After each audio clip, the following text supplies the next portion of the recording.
Alrighty, so last week we started a new mini-series in this halacha class, discussing the halachas of the early morning, in particular the certain mitzvos and the davening prayers that we do in the early morning, and how they're that we do in the morning, and how they're impacted by the early morning. Now, when we started, this is particularly relevant because it was before we moved to standard time.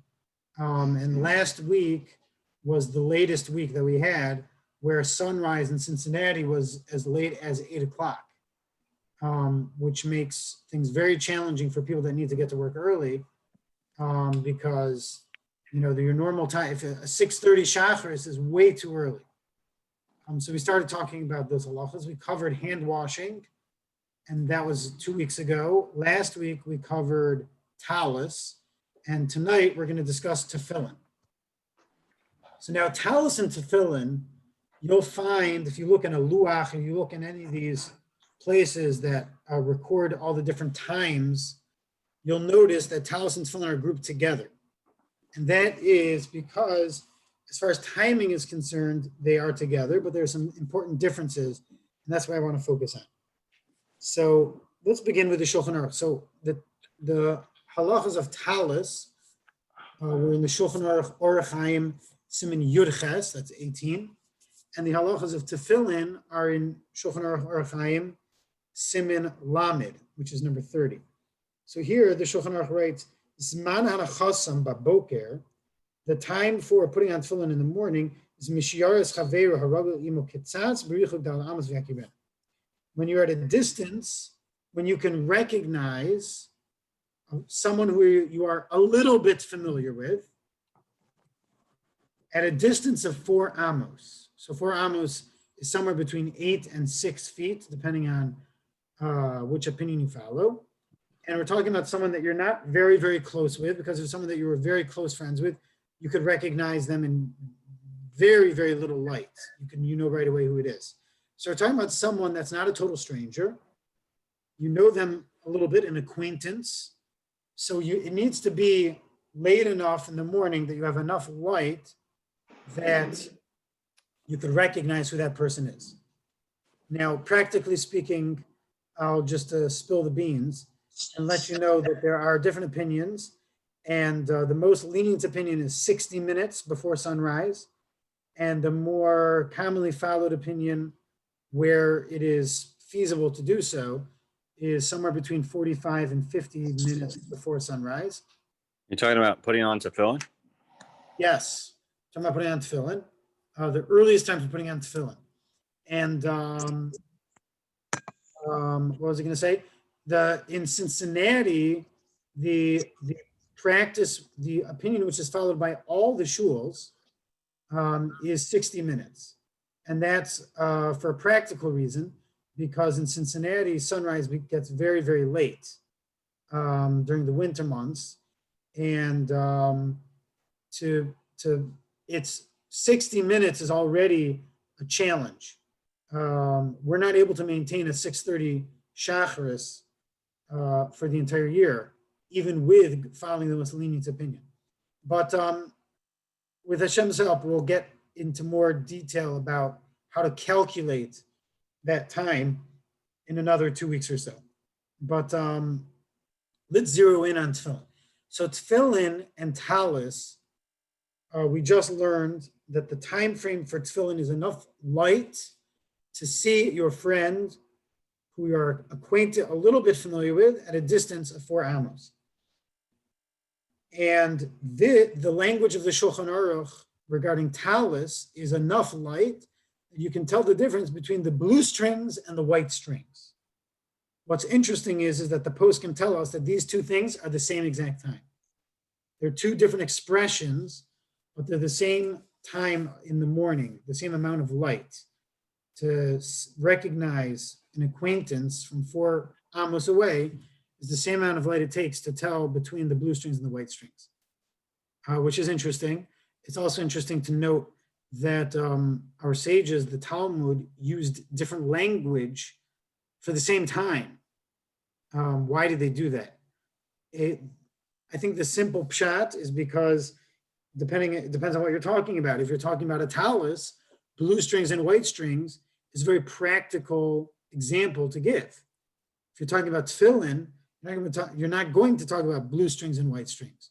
So what are you going to talk about? You're going to talk about something that's perhaps more practical in a general sense, recognizing your friend. What time in the morning for that? Okay. So the time happens to be the same. 60 minutes, 45 minutes, whichever opinion you'll follow. A certain amount of light. So we're in between daybreak and sunrise. It's before sunrise. It's after the crack of dawn. It's in between those two. There's something called mi sheyakir. That is the language that's commonly used. That word literally means from when you recognize, mi sheyakir, and it's just picking the first word of the phrase of the Talmud, mi sheyakir bein tcheles lelovon, mi sheyakir chavero bericha dal ramos. It's just it's an abbreviation of that phrase, but I just wanted to share that with you because you talk with people that are from birth that have been religious their entire lives, and they throw around that word, Mishiyakir. When's Mishiyakir this morning? And you look at them like, Misha, what? So I just wanted to make sure you're familiar with that word, Mishiyakir. That's this time frame that we're talking about, which is the time for talus and tefillin, which is in between daybreak and sunrise. Now, the thing that's interesting that I want to share with you about the contrast between talus and tefillin is that the timing happens to be the same, but the logic and the reasoning is significantly different. And that is, to quickly review what we studied last week, talus, I'm going to use the word talus because that's what we're putting on in the morning. But when I use the word talus, I'm really referring to the mitzvah of tzitzis. So let's make sure that that's clear. It doesn't make a difference whether it's a talus or a tzitzis. I'm talking about the mitzvah of tzitzis. There's a mitzvah in the Torah to put strings on a four-cornered garment, and that is the mitzvah that we fulfill when we wear the four-cornered tzitzis that we wear under our shirt. That's the mitzvah that we fulfill when we wear the talus when we daven in the morning. It's the same exact mitzvah. That mitzvah has a time frame of Mishiyakir. That's the earliest time for the mitzvah. So we learned last week that is derived directly from the Torah itself, because in the mitzvah of tzitzis, the Torah gives a description of re'isan oso, you should see them. The purpose of wearing tzitzis is that you should see them and be reminded of the Torah and of the mitzvahs. The Talmud derives from that statement of the Torah that the mitzvah, it's not only describing the purpose of the mitzvah, but it's giving definition to the mitzvah, that the time frame for the mitzvah is a time frame of uri'isan, a time frame of being able to see the tzitzis. And that is defined by the amount of light to see the difference between the white and the blue. That's when you can really see your strings. So now, the reason why what I want to stress is that when it comes to talus, the concept is that the mitzvah doesn't begin until you hit that time frame. Okay? The mitzvah does not begin until that time. So there's nothing wrong with wearing your talus before that time. The point is that there's no mitzvah. That's very significant regarding the bracha, because making a bracha before you have the mitzvah is a bracha levatala. It's a bracha in vain, which is a serious infraction, a serious problem. You do not want to be making a blessing when you're not obligated to make a blessing. That's a big no-no. So you don't want to make your bracha on a mitzvah before the earliest time to perform the mitzvah. That's the critical piece when it comes to talus. But technically speaking, to wear your talus before the time, you're not doing anything wrong by doing that. Tefillin is almost the opposite. Tefillin is a mitzvah that the Torah gives no definition, no time frame for the mitzvah of tefillin. it is disputed in the Talmud, but we follow, in Halacha, we follow the opinion that tefillin has no specific time. It's a mitzvah. It applies both in day and night, which then begs the question, so why are we waiting to put on our tefillin until the amount of any time frame at all? So the answer is that Chazal, the sages, were concerned that if a person wears their tefillin at night, then they might doze off while they're wearing their tefillin. Very practical, makes very logical. What's the big deal with that? Who cares? So the problem is because tefillin, you're not allowed to wear tefillin if you are not able to maintain a clean body. And what that means, what the critical thing that's included in that is to pass gas. Someone is not allowed to pass gas while wearing tefillin. So that is the concern. If someone dozes off, they're not going to be mindful of their body to be able to be cautious and careful to prevent themselves from passing gas while wearing the tefillin. That's really the whole story. That's what it's all about. So that's why Chazal, the sages, determined that tefillin should specifically not to be worn at night.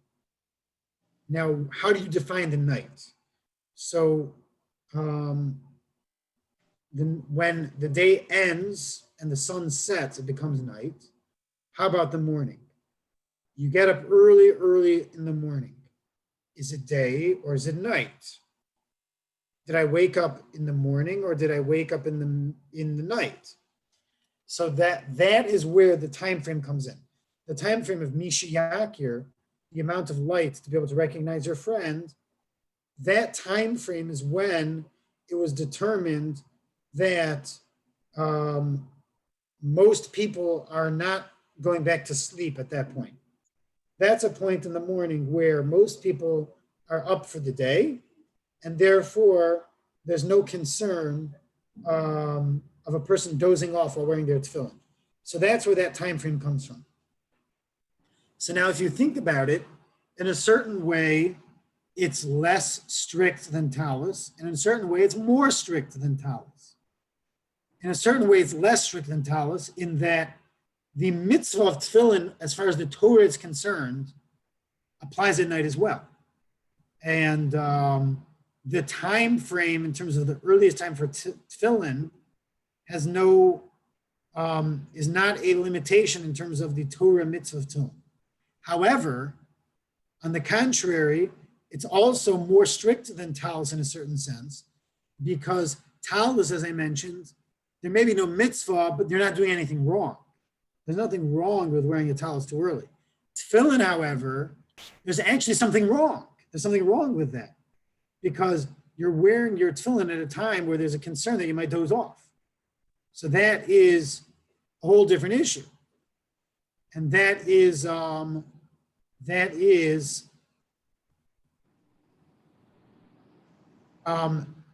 even though it's not coming from the Torah, but there's actually a problem with wearing tefillin, putting on the tefillin too early. Now, based on these significant differences, there are a couple of important exceptions, if you will, important details to be aware of as far as tefillin, the time frame of tefillin is concerned. So number one is in Sif Beis in the Shulchan Aruch. The Shulchan Aruch tells us you're not allowed to put on your tefillin at night. However, let's say a person's already wearing their tefillin. Now, here's another important thing to bear in mind. The way we wear tefillin today, nowadays, was not the way that it was worn for many, many, many generations. You know, the original practice was that tefillin is something that would be worn all day long, something that a Jew wears all day long. That has fallen out of practice intentionally because of exactly this halacha that we're discussing, that there is wearing tefillin is not such a simple matter because you have to maintain a clean body. And that requires a pretty high level of awareness. And there's also concepts about maintaining clean thoughts while wearing your tefillin. And that is an additional challenge for us today. So therefore, based on that, the common practice as far as tefillin is concerned today is to minimize. Less is more. And therefore, we wear a tefillin where we're davening, and many will perhaps wear their tefillin a little bit after davening, but we intentionally do not wear a tefillin all day long. I will tell you that there are yeshivas in Israel, Zilberstein in particular, where they are kind of trying to start a revolution of bringing back some of the old ways. They do this in regards to the way that they structure their studies. In that, there's a Mishnah in Pirkei Avos that describes how many years a person should study Torah, and then at what age they should start with Mishnah, and at what age they should start Talmud. And if you pay attention to the education system that we have today, we do not follow that delineation exactly. We start Mishnah and Talmud a little bit earlier than what's prescribed by the Mishnah Pirkei Avos. So the Zilberstein yeshivas, they went back to that to try to follow more strictly that Mishnah Pirkei Avos, kind of the ancient style, and they're also big proponents of memorizing psukim, memorizing the entire Tanakh, memorizing the Torah, and they memorize it with the cancellation notes, with the truck, with the tune that the Torah is read, which is pretty impressive, pretty amazing. Anyways, be that as it may, one of the things that they're bringing back is wearing tefillin all day long. But the vast majority of the Jewish people maintain the more contemporary custom of minimizing tefillin because of these concerns of keeping a clean body. And that's why wearing the tefillin into the afternoon and into the night is not very relevant to us today. It does come up even nowadays, because you could have a scenario where someone, for some reason, was not able to put on their tefillin in the morning. They were traveling, or they were whatever the scenario was, and then they end up putting on their tefillin at mincha. That's kind of the fallback, the plan B when it comes to tefillin. So let's say someone's wearing their tefillin and now they're getting close to sunset. So the Shulchan Aruch says a fascinating halacha. If they're wearing their tefillin and then it becomes night and they reach sunset, they're not required to take off their tefillin. The ein morin kain, but one should not instruct someone this way. You find this very rarely in halacha, but it does exist. It's a fascinating concept that there are certain halachas where this is the rule, but don't tell anyone. That's essentially the idea, because we don't want it to be abused. That's the basic idea. So better not to spread this information. But the letter of the law is that if someone is wearing their tefillin, they can keep it on into the night. Just that they should not put it on because of those concerns. And if someone is keeping their tefillin on because they don't have a safe way to store it, they're walking home and they don't have a bag to keep their tefillin in, or whatever the case may be, and therefore the safest way for them to keep their tefillin is to keep it on them, then that is a scenario where you're even allowed to tell them explicitly to keep it on. Okay, now here's a very interesting halacha, Sif Gimel, and this is relevant to the early morning. Someone wants to go on a trip, the hashkama, very early in the morning. Manicham, he's allowed to put on his tefillin before the time. And when the time comes, he moves them around, and he recites the bracha. Now, so essentially what the Shulchan Aruch is telling us is that when someone's traveling, they're allowed to break the rules and put on their tefillin early, before the prescribed time. And then when the time comes, then they move them around and they recite the bracha. What would be the logic for this? Why are they given this allowance? The Shulchan Aruch says, there's no concern that they will perhaps sleep while wearing them, because they got it very early and they're going on a trip.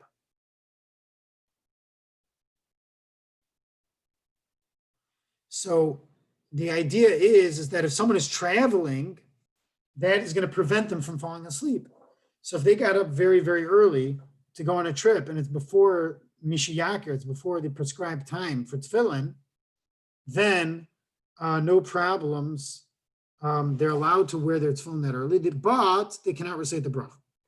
The bracha has to be saved. And the reason, because they have not yet reached the primary time for tefillin. So that is an important thing to remember. Now, traveling today is not what it was in the times of the Shulchan Aruch, and that's very important, because the Mishnah Berurah writes here that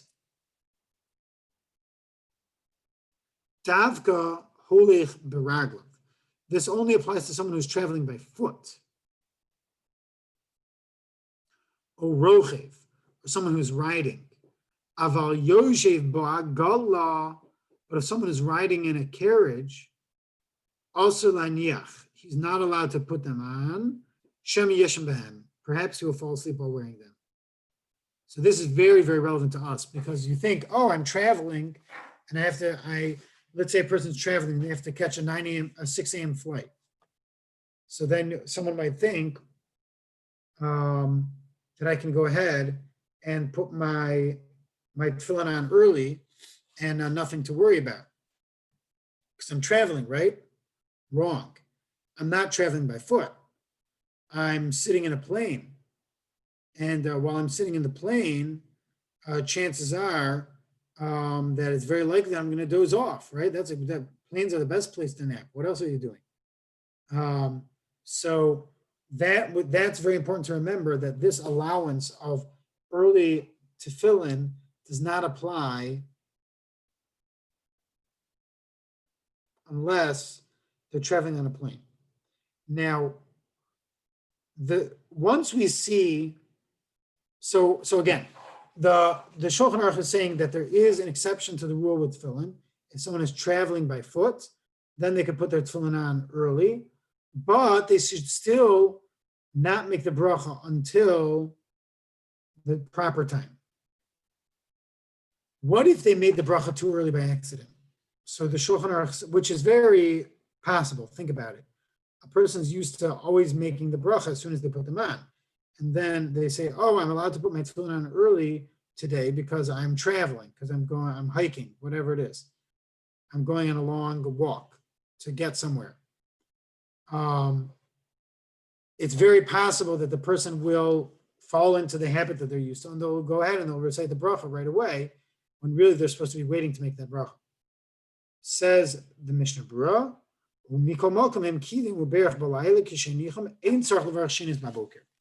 they do not need to make a bracha, they do not need to repeat the bracha.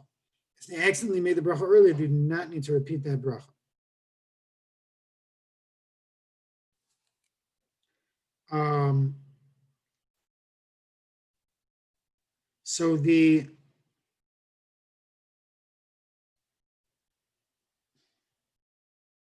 Give me 1 second.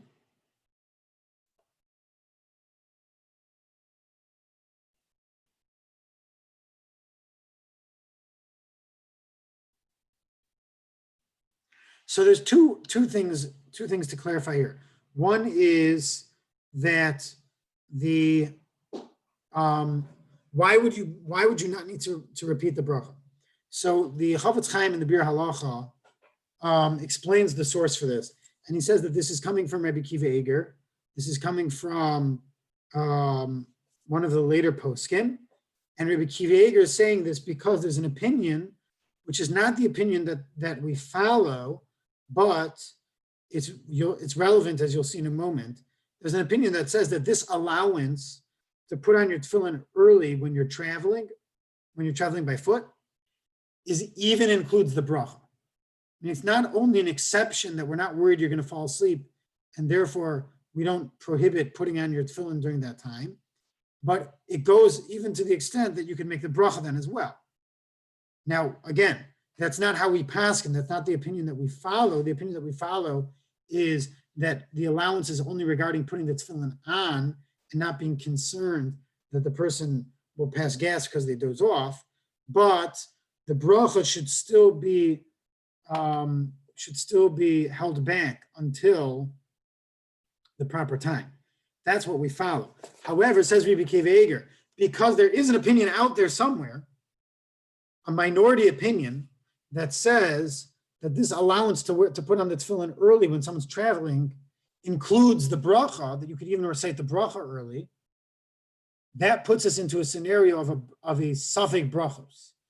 That puts us into a scenario where if I accidentally said my bracha early when I put them on before I went on my trip, to repeat the bracha would be questionable, because there's that minority opinion out there that says that was a proper bracha. Right, so Rabbi Akiva Eiger, that whenever we're dealing with a question when it comes to brachos, and you're not sure if you have to repeat the bracha, we always err on the side of caution and we do not repeat the bracha. So that's true here as well. When you made that bracha before the time, before Mishiyakir, because you're putting on your tefillin early because you're going on a trip, traveling by foot, since there is one opinion that says that bracha is proper, when the time comes later, you should not be repeating the bracha. That is Rabbi Akiva Eiger. Now, that explanation should be limited to this scenario, a scenario of someone who's traveling, and not only traveling, but they're traveling by foot, which is going to be very uncommon for us, for that to be relevant.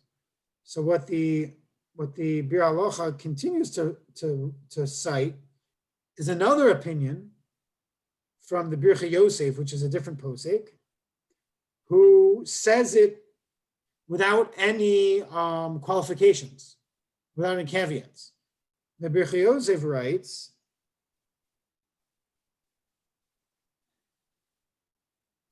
that across the board, if someone made the bracha too early, he doesn't have to repeat it. And he doesn't give any reason to explain that.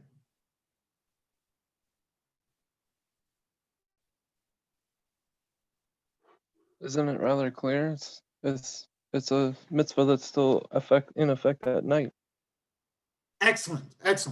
So Chaim is raising a very strong point that isn't there a very simple understanding for this Birchei Yosef, that as I mentioned in the beginning of the class, tefillin, unlike talis, the actual mitzvah itself applies around the clock, day and night. It's only because of a concern that a person will not maintain a clean body, will pass gas when they doze off.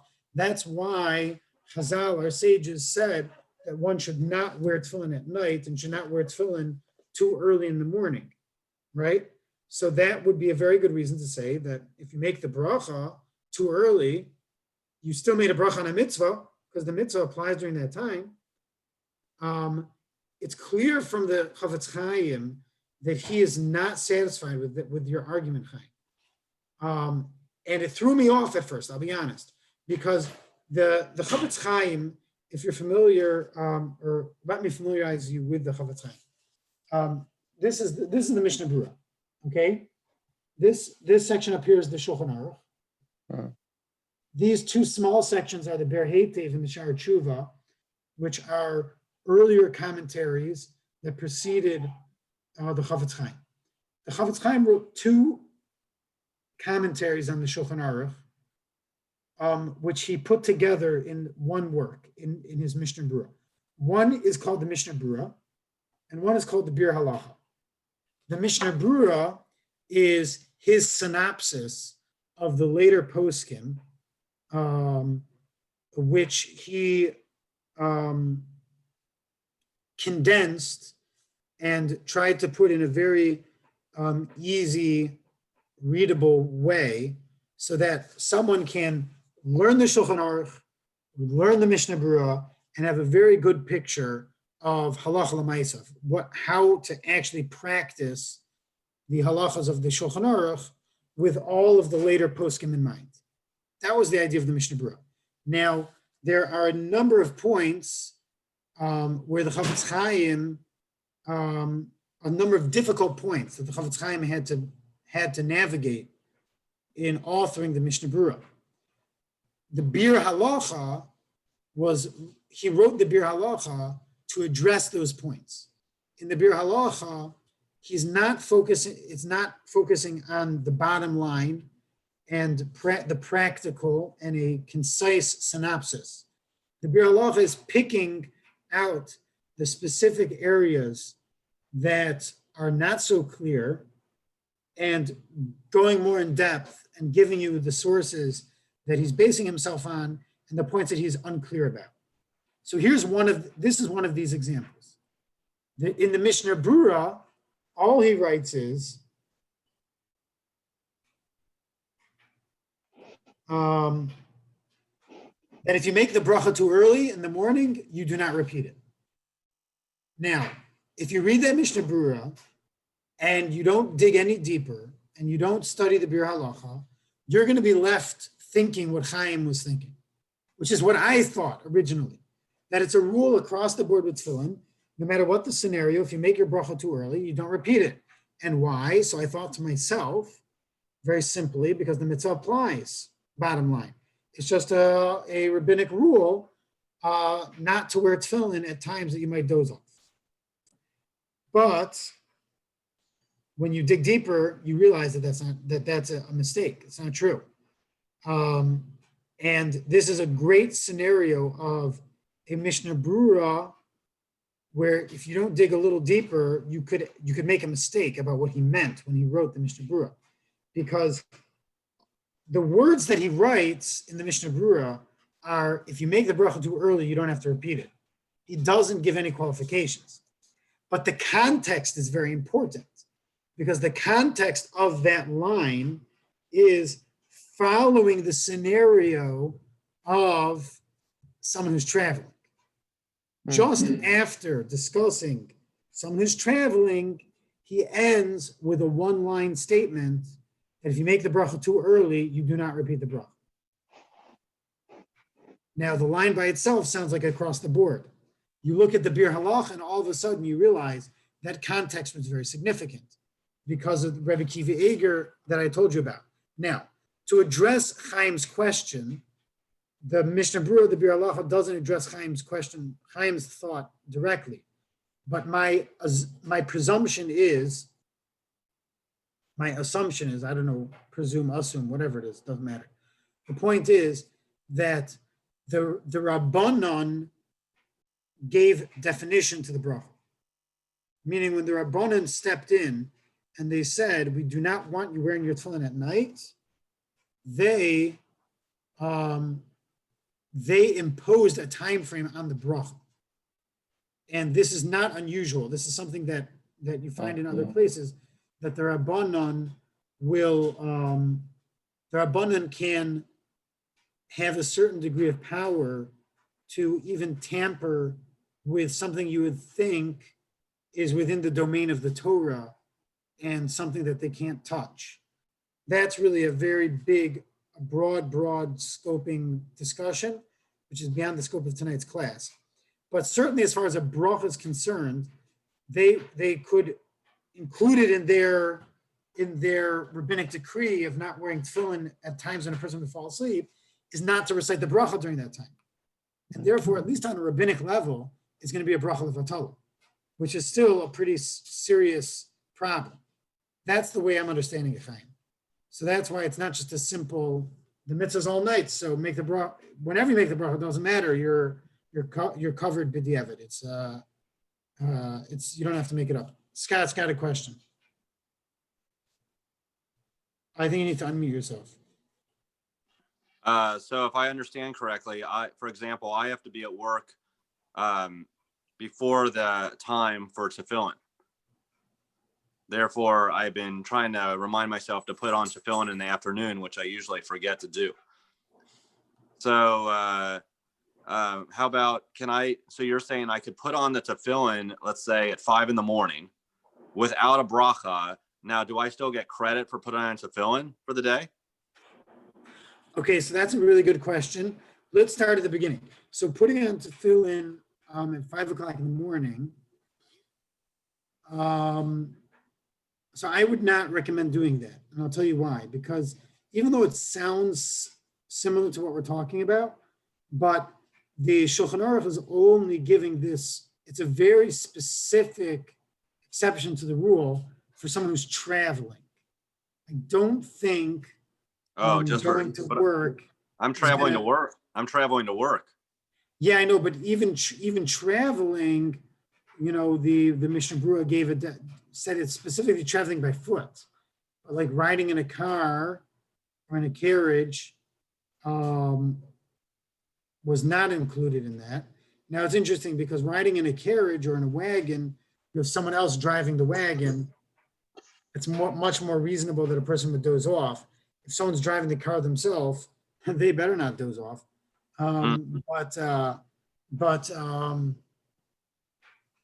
don't know. It's not exactly the case that the Shulchan Aruch was talking about.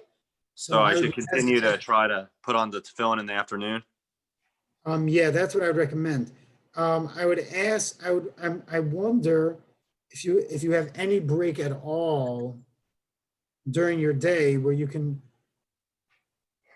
Excuse me. Put on tefillin at work. Yeah, exactly. I just don't feel comfortable doing that. Yeah, that makes sense. I don't work. I'm the only Jew that I'm aware of at work. And if anyone saw me putting on straps at work, I think they would be very quizzical, to say the least. Got it. I just don't want to open it. I just don't want to go down that road. Yeah, that makes sense. Yeah, that does make sense. In theory, you could go out to your car and put on your tefillin in your car if that works. Oh, that's an idea.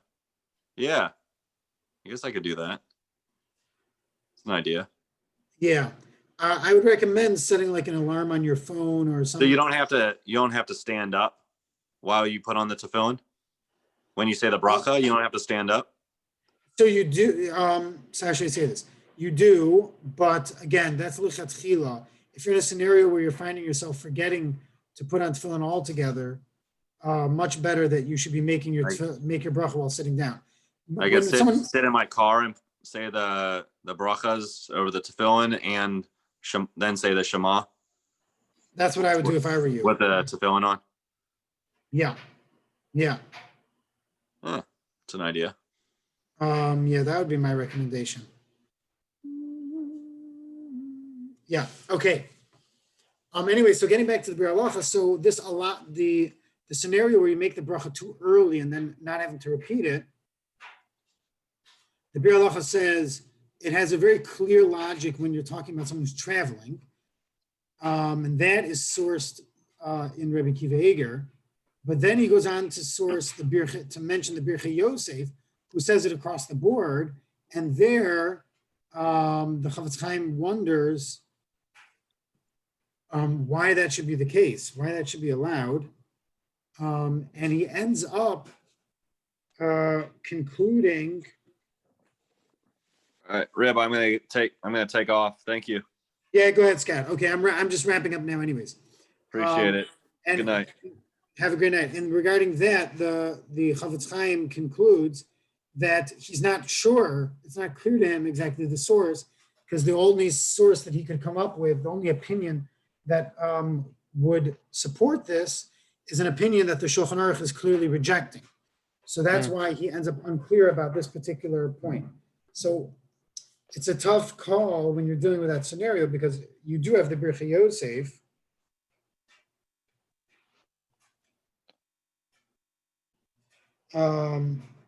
So that's something you really want to be careful to avoid. That's the bottom line, but that's something clear for the Mishnah Berurah. Okay, so let's recap.